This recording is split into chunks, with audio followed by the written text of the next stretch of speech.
अस्सलामुअलैकुम सामीन। 29 जुमादा सानी की तारीख़ शुरू हो चुकी है। 1 फरवरी है। ख़बर का उन्वान है झारखंड में बड़ा हादसा, 4 औरतों समेत 13 लोगों की मौत।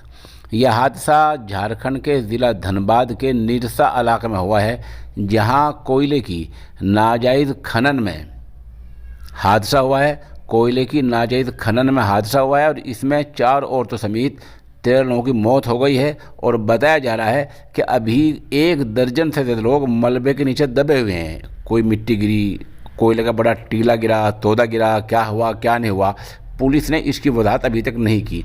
सवाल ये है कि 3 जगह पर कोयले की नाजायज़ खनन का चलना ये बग़ैर पुलिस की, बग़ैर नेताओं की शय के नहीं हुआ करता। अब इसमें होगा क्या?